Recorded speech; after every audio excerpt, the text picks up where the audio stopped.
Welcome back to Tip of the Spear with your Missoula County Commissioners. I'm Josh Slotnick, and I'm joined by my friends Juanita Vero and Dave Strohmeyer, fellow commissioners.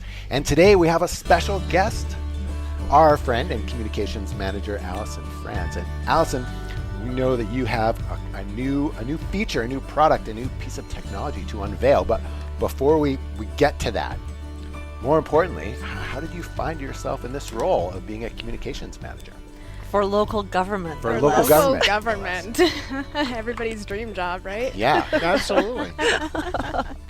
Well, so like you said, I am Allison Franz. I'm the communications manager for Missoula County, and I started here about 4 years ago as the communications coordinator, and then have been in the current role for about 2 years. My background is in journalism. I am a proud graduate of the School of Journalism, and I was an editor at the Great Falls Tribune for about 5 years or so. And then I was over at the university in their communications for a few years after that, and then found this job listing for a local government communications person, and thought it would be a good fit with my background in journalism, and just kind of having the skills to really communicate about important things in a way that people kind of understand how it impacts their lives. So it's been a good fit and a good transition for that background. Yeah.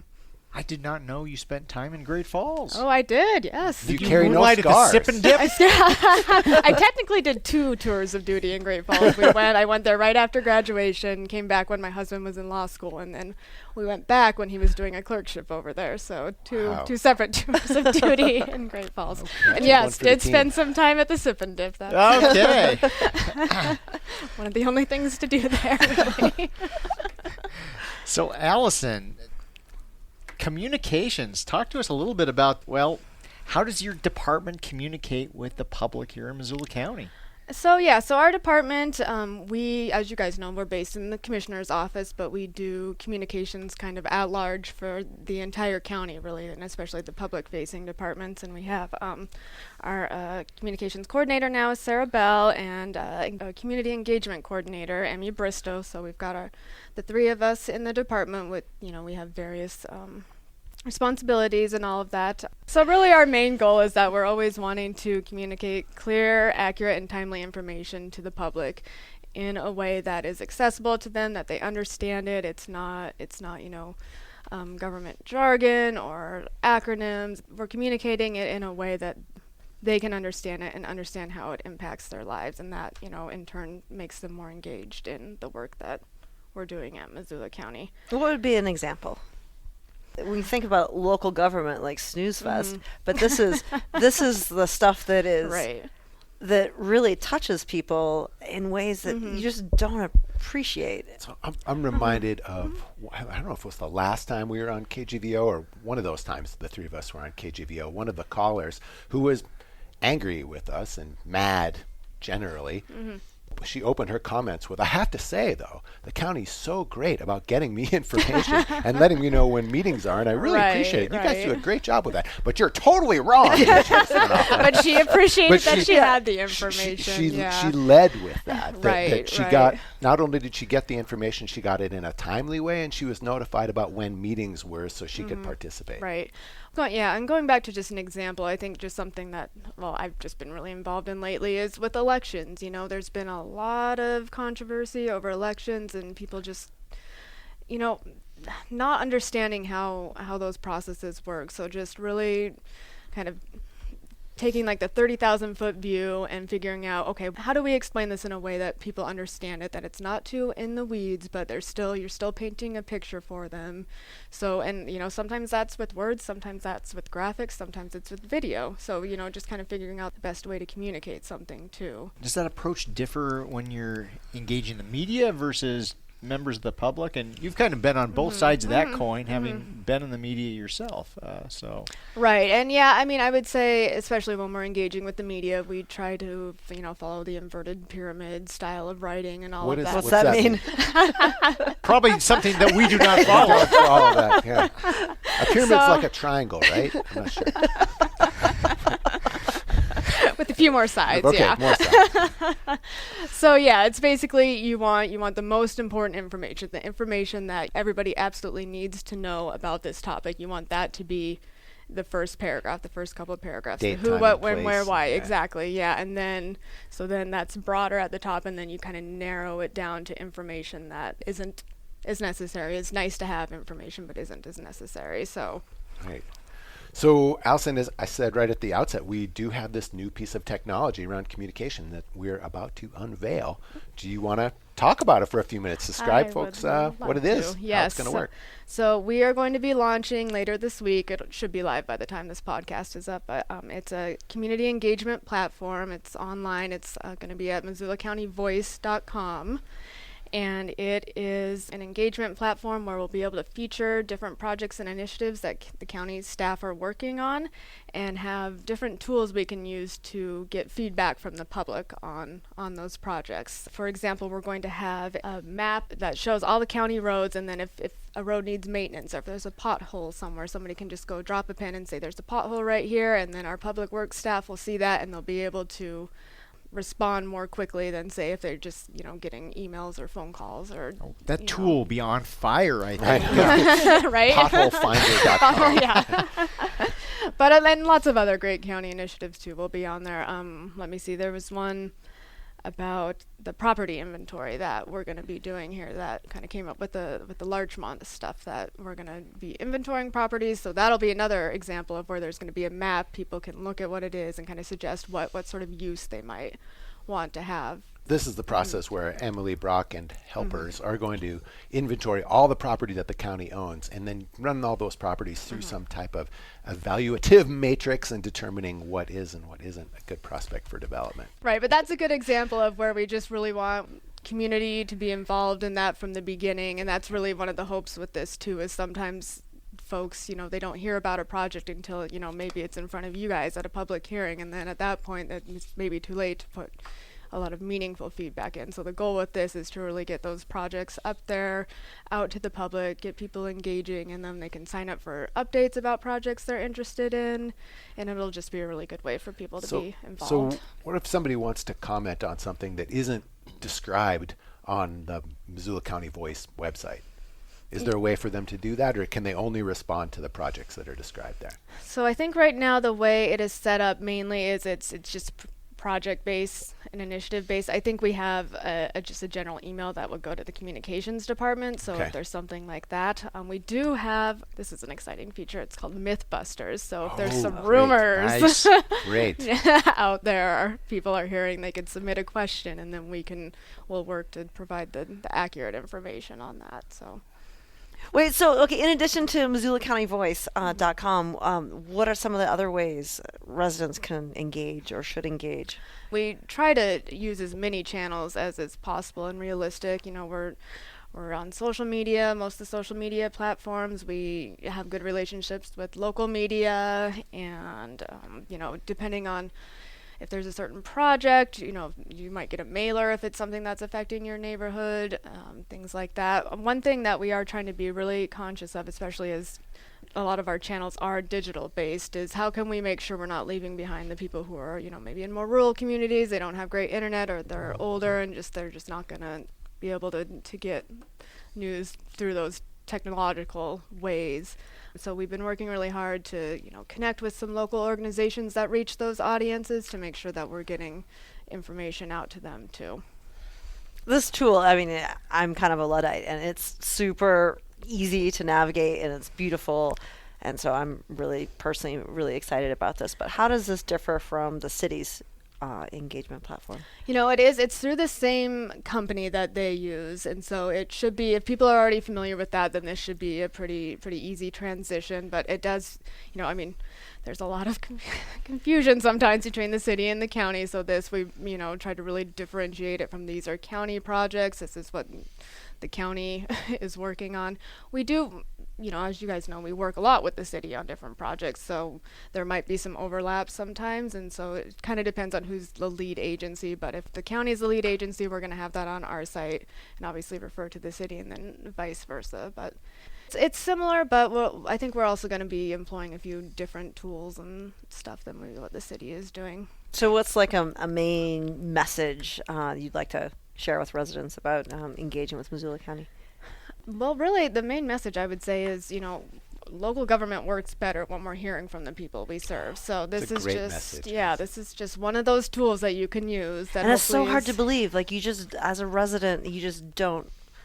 I didn't believe it until I'm actually seeing how hard you guys all work, and It's you really just helpful gotta to reach out. hear about things before we make a decision on those same things. Then Yes, afterwards, right. afterwards it doesn't. You can't do do anything about it. Right. So yeah, I would just say take advantage of this. I know not everybody is like as nerdy about local government as I am, and it's not like top of mind, but hopefully it'll be something where it's just easy to kind of pop in and see what's going on and weigh in if it's something you care about. So there might be folks out there thinking,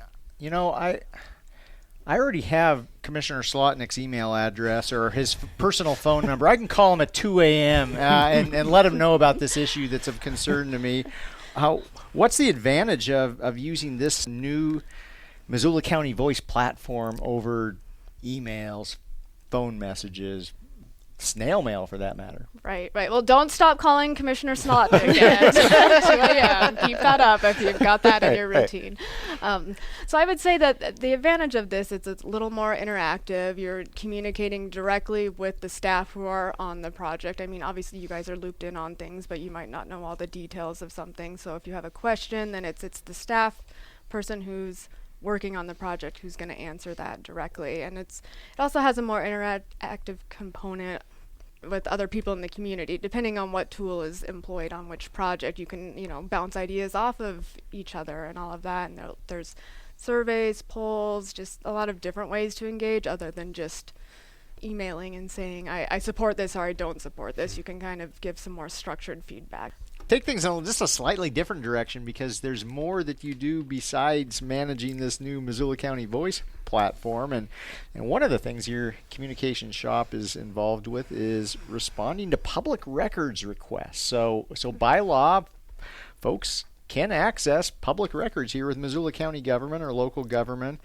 And my understanding is you've been getting a fair number of such requests in recent years, and that also we've recently gone down the path of using a public request platform, electronic platform for such requests and managing such things. Talk to us a little bit about how this fits into the process of managing public records requests and how this transition really will improve our responsiveness to the public. Yeah, so over the past couple of years, we just really started to see an increase in the volume of these requests that we're getting. Some of them are just for documents, a lot of them are for emails, and like you said, by law, we have pretty broad open records laws in Montana, so, with a few exceptions, pretty much anything is accessible by request. And there is a lot that goes into processing these. From the outside, it probably doesn't seem that way. And I mean, back in my journalism days, I didn't realize how much was involved in it. And they're just trying to hide something if they're taking too long. Back in the days when you're requesting 2 years worth of emails from the Cascade County Commission. And now that I'm on this side, I see how much, it's just a lot of the time it's figuring out which staff are involved, who might have these records, kind of talking through it just to make sure that if we're going to do an email search, we're doing it right, and we're not just going to come back with a bunch of stuff that's irrelevant. So it takes a long time. It can take a lot of tracking and just making sure that you're following through and that people are staying on track with it. So a few months ago, we employed a tool called Next Request that is basically an online portal. The public can go to it, submit their request. We receive it. I can see what it is. I assign it to the correct department, add the relevant staff to it, and it's really been a great tool in helping us with just tracking and making sure that these requests aren't falling through the cracks, because that's honestly what was happening sometimes when you just have a bunch of emails flying around and you're adding people. So it's been a really great tool, and especially when it comes to email requests, depending on how broad a request is and you have IT search for emails, it can come back with literally thousands of pages of documents. I'm not exaggerating when I say that. There was one that was pretty broad that came back, and it was 30,000 pages. Wow. Yeah. Not 30,000 emails, 30,000 pages. And honestly, that's because if you have, say you have 10 county staff people copying on the same email.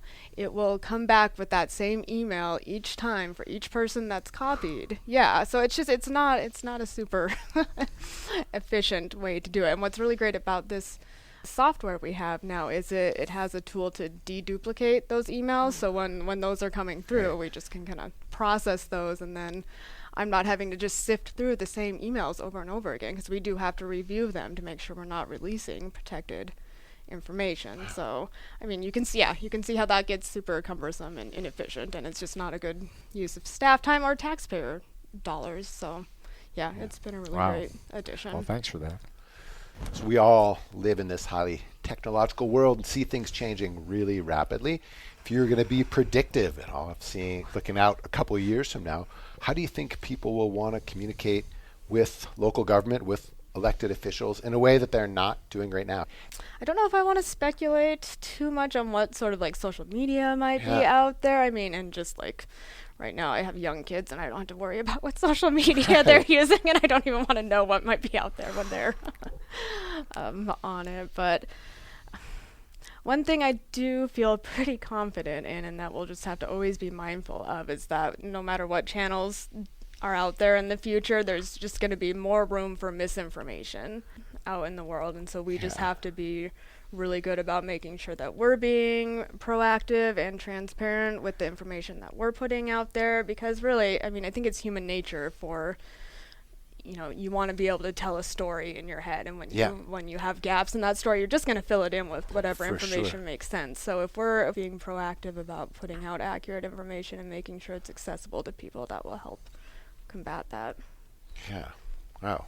So given that you've worked in the private sector doing journalism and for the university and now in local government, how are those things different, and what do you like about working in local government? What are the challenges associated with local government that you didn't face in traditional journalism or at the U? Well, I will say one thing I like about working in local government that I feel like specifically is I feel like we have a good work-life balance. I feel like I'm passionate about what I do, but I can also leave it at the door, which I don't feel like I had that in journalism, just because it was, you know, all-consuming. It's all-consuming, and just, you know, there was staff shortages all the time, it felt like, so you're always just kind of trying to pick up for the slack on, you know, whatever's missing at the moment. So that was a tough industry to be in. There's a little more job security in this sector for sure. So, yeah. But then how, why were you looking to, I don't know, we don't need dark secrets or anything, but like, why were you looking to leave the university? Like, why were you curious about local government? You'd think there'd be good work-life balance at the university. Yeah, there was. Yeah, that's a good point. I don't want to throw them under the bus on that or anything. I just, the role I was doing, I don't know, I wasn't super passionate about it. I was working in like the alumni association at that point, which was great. It was fine. It just, I didn't feel like it was something that I was overly passionate about, and just wanted to look for something else. And yeah, this was just a good fit, and I really enjoyed it. We're so lucky. We are very lucky to have thank you. Yeah, we're super lucky. Research has shown that people respond positively to outrage. Like they get amped up when they're mad and click more and dig deeper and go to the next link. And you guys don't do that. You're just telling the truth and being transparent about what's happening, and there's no finger pointing, and there's not much to be outraged about. Meanwhile, out there in the disinformation world, it's all about outrage, which typically transfers to clicks and likes and all of that. Do you ever feel like you're at a disadvantage being hampered by the truth? I mean, sometimes, but I think what we try to keep in mind, and a good example of this was last year when we were working on the vaccine. We were working as vaccine PIOs for that rollout, and Public information officer. Sorry, yes, public information officers. So, and we, you know, there's all this misinformation out there, and there are some folks who just they're watching whatever channels and getting their information wherever they're embedded in it. There's no chance really that they're going to see the light. But there are people who are maybe seeing information on one side and on another side who maybe aren't convinced one way or another. But if we can just focus and make sure we're trying to reach those people and not measure our success by we're convincing people who just aren't going to be convinced, then that's, to me, is a success, and That's a good what we answer. need to focus on. Yeah. So now's opportunity to dish here. So people forget that local government involves real live people and human beings. So what are your pet peeves from a personal level and from the communications perspective? The commissioner's We wa- asking yeah. her to do this today. Off-script dumb questions. Well, okay, and I'm laughing too because this is not a question that we ask other guests. It's because you're in communications, and I know that you must have pet peeves. So share them. Well, okay, related to communications, I would say probably when something is written in passive voice versus active voice. That's a pet peeve of ours. And I think I don't just like said that. that in active or passive voice, Yeah. so let me rephrase Right, can you say that. like mistakes were made? Mistakes were That's my made. favorite one. Mistakes were The made. passive voice was I used. understand the passive voice was used. used. The So Pixies yes, let me came and did rephrase that. When people write in passive voice, there we go. And one of my favorite little tricks with that I like to tell people is if you can end your clause with by zombies, that means Oh, It's yes. good. That's good. that means it's in passive voice and you need to rewrite it to active voice. I also have somewhat strong feelings about the Oxford, The Oxford comma. comma. For our listeners who aren't initiated, what is the Oxford comma? The Oxford comma is the comma that some people believe is always necessary after and in a series. So red, white, and blue. The Oxford comma will be that last comma after Red comma, and. white comma, Yes, and comma. And yes, right. Excessive comma. Thank you, Josh. Yes. And I strongly believe But eats, shoots, and leaves, and it's Yeah. that's not the Oxford comma. correct. though. Correct. So I just got to follow on here. Is there an overused word that you just can't stand anymore? Oh, good Or question. there are a handful of government words that make me insane, or just sort of organizational words. I was wondering if you had one that I'm just never using that again. Oh, Do you got one? I don't know. Do you guys have any? Threading the needle. Oh yeah. Evidence-based. Evidence-based. Threading God. the needle. Yes. Well, that's- I shared that poem with you, right? I wrote a whole poem in the form of an email entirely in It was overused so good. cliches. Ooh, We should- Yeah. I don't We know should if just post that. Yes, let's Yeah. post that. Yes. Hopefully in a book soon. So. Yes. Nice. Threading the needle is one that we've been saying a lot lately, but What would be a better description? Because we do aim to do that in local we government. do. Yes. I'm going to put it in my my email signature. Navigate the rock Professional garden. needle. Like what? Yeah, that's not bad. That's not bad. Navigate. Yeah. Yeah. Yeah. I don't know what it would be. Crossing but a log bridge. Oh yeah, there we go. And then and personally too. What are the things that drive Allison Franz crazy? Or make you really happy. Oxford comma. right. Yes. Proper Oxford comma used. Yes. Oh, well, let's go with here. I will spin something that drives me crazy into something positive. How about that? Oh, so perfect. good. I really appreciate when other drivers see a yellow light and they slow down and they stop Ooh, instead of that is running. Nice. Yeah. Have you Light. always felt that way when you were Yes. 19? Did you feel that way? Before you had little kids in the back. You know, I don't. I probably didn't care as much when I was 19. I'm sure. Haven't you guys noticed it's so bad over the past couple of years? People are just flying through. You like the light is Places turning to go. green. The light Yeah. is green, Yeah. and you see someone going through. The and it three of just- us might be guilty of that. Is it okay if it's red? Just keep on moving. We're living in a society, people. Yellow means slow down. Always late. Okay. Well, before we close, can you share a good book or we said nuggets of wisdom? Is that a bad metaphor? Now Ooh. I'm like super No, that's sensitive good. to That's all good. our language here. What am I reading right now? All the Things I Never Told You by Celeste Ng, I believe it's pronounced. Oh. She's a fiction author. Do you like reading fiction for relaxation? I like memoirs a lot. I would say that's mainly what I read, but I do enjoy a good novel too. And there was a podcast I was listening to, an Armchair Expert podcast. If you guys you listen to turned me that on one, to that one. Yeah, you yeah. did. So I was listening to the episode recently with Daniel Pink, and he's an author, researcher, thought leader, I think, whatever that means exactly.